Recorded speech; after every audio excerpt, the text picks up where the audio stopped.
헌법재판소법 제40조와 헌법재판의 성질이라는 모호한 방패. 최근 헌법재판소가 탄핵심판 절차에서 개정된 형사소송법을 따를 필요가 없다는 주장을 내놓으면서 논란이 커지고 있다. 헌재 대변인은 헌법재판소법 제40조 제1항을 근거로 들어 헌법재판의 성질에 반하지 않는 한도에서만 법을 준용하면 된다고 설명했다. 그러나 이 주장은 조문의 문장 구조를 정확히 해석하지 못한 데다 헌법재판의 성질이라는 개념이 무엇인지조차 명확히 밝히지 못하고 있다. 헌법재판의 성질, 설명할 수 있는가? 헌재 대변인이 주장하는 핵심 논리는 헌법재판은 일반 재판과 다르기 때문에 형사소송법의 절차를 그대로 따를 필요가 없다는 것이다. 그렇다면 헌법재판의 성질이란 도대체 무엇인가?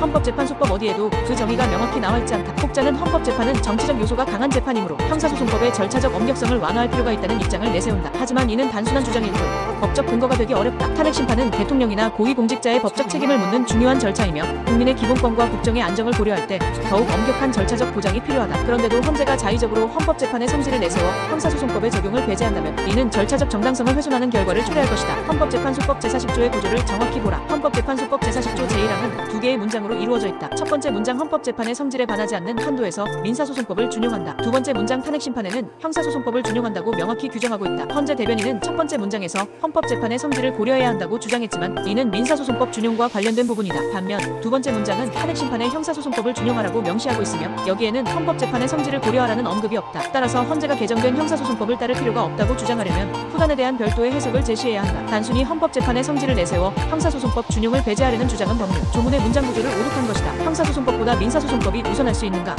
제40조 제2항을 보라. 많은 논의가 제1항에 집중되고 있지만 제2항도 함께 살펴볼 필요가 있다. 제2항은 형사소송법과 민사소송법이 충돌할 경우 형사소송법을 우선 적용하라고 명시한다. 이는 탄핵심판에서 형사소송법의 절차를 따르는 것이 기본 원칙임을 재확인하는 조항이다. 그렇다면 헌재가 개정된 형사소송법을 적용하지 않아도 된다고 주장하려면 형사소송법보다 민사소송법을 우선 적용해야 하는데 이는 제2항의 취지에 정면으로 반한다. 만약 헌재가 형사소송법 적용을 배제하려면 단순한 헌법재판의 성질 논리를 넘어 제40조 전체의 체계적 해석을 제시해야 한다. 결국 문제는 헌법재판의 성질이라는 모호한 개념. 결국 헌재 대변인의 주장은 헌법재판의 성질이라는 모호한 개념을 방패 삼아 형사소송법 적용을 회피하려는 시도로 보인다. 그러나 법률은 명확성과 예측 가능성이 생명이다. 법적 근거 없이 헌법재판의 성질을 이유로 형사소송법의 적용을 배제한다면 이는 법적 안정성과 절차적 정당성을 훼손하는 결과를 초래할 것이다. 헌재가 정말로 개정된 형사소송법을 적용하지 않겠다면 그 논리적 근거를 명확히 밝혀야 한다. 헌법재판의 성질이라는 추상적인 개념만을 내세운다면 이는 법률 해석을 자의적으로 하는 것이며 궁극적으로 헌재 스스로의 권위를 떨어뜨리는 일이 될 것이다.